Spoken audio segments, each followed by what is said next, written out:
ಈ ವಿಡಿಯೋ ನೋಡಿ, ಈ ವಿಡಿಯೋದಲ್ಲಿ ಕಾಣ್ತಾ ಇದೆ ಒಬ್ಬ ಹೆಲ್ದಿ ಪರ್ಸನ್ನ ಗಟ್ಟಿ ಯಾವ ರೀತಿ ಇರುತ್ತೆ, ಮತ್ತು ಯಾರು ಒಳ್ಳೆ ಲೈಫ್ ಸ್ಟೈಲ್ನ ಫಾಲೋ ಮಾಡ್ತಿರಲ್ಲ, ಒಳ್ಳೆ ಫುಡ್ಡನ್ನ ತಿಂತಾ ಇರಲ್ಲ, ಜಾಸ್ತಿ ಸ್ಟ್ರೀಟ್ ಫುಡ್ನ ತಿನ್ನೋದಾಗಿರ್ಬೋದು, ಜಾಸ್ತಿ ಕೆಮಿಕಲ್ ಅಂಶ ಇರುವಂಥ ಫುಡ್ ತಿನ್ನೋದಾಗಿರ್ಬೋದು, ಪ್ರೊಸೆಸ್ಡ್ ಫುಡ್ ತಿನ್ನೋದಾಗಿರ್ಬೋದು, ಅಂಥವರ ಗಟ್ಟಿ ಯಾವ ರೀತಿ ಇರುತ್ತೆ ಅಂತ.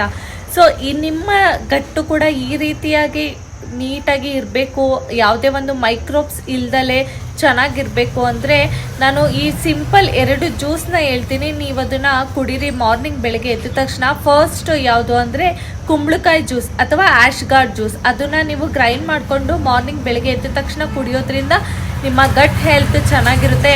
ಸೆಕೆಂಡ್ ಯಾವುದು ಅಂದರೆ ಆಮ್ಲಾ ಜ್ಯೂಸ್, ನೆಲ್ಲಿಕಾಯಿ ಜ್ಯೂಸ್. ಅದನ್ನು ಕೂಡ ನೀವು ಖಾಲಿ ಹೊಟ್ಟೆಯಲ್ಲಿ ಕುಡಿಯೋದ್ರಿಂದ ನಿಮ್ಮ ಗಟ್ ಹೆಲ್ತ್ ತುಂಬಾ ಚೆನ್ನಾಗಿರುತ್ತೆ. ಮತ್ತು ಜಾಸ್ತಿ fermented food, so fermented food like curd ಆಗಿರ್ಬೋದು, ಇಡ್ಲಿ, ದೋಸೆ, ಇದನ್ನು ತಿನ್ನೋದ್ರಿಂದನೂ ಕೂಡ ನಿಮ್ಮ ಗಟ್ ಹೆಲ್ತ್ ತುಂಬಾ ಚೆನ್ನಾಗಿರುತ್ತೆ. ನೆಕ್ಸ್ಟು ಜಾಸ್ತಿ ಫೈಬರ್ ಇರುವಂಥ ಫುಡ್, ಫ್ರೂಟ್ಸ್ ಆ್ಯಂಡ್ ವೆಜಿಟೇಬಲ್ಸ್ ಆಗಿರ್ಬೋದು, ತರಕಾರಿಗಳು, ಹಣ್ಣುಗಳು, ಇದನ್ನು ತಿನ್ನೋದ್ರಿಂದನೂ ಕೂಡ ನಿಮ್ಮ ಗಟ್ ಹೆಲ್ತ್ ತುಂಬಾ ಚೆನ್ನಾಗಿರುತ್ತೆ.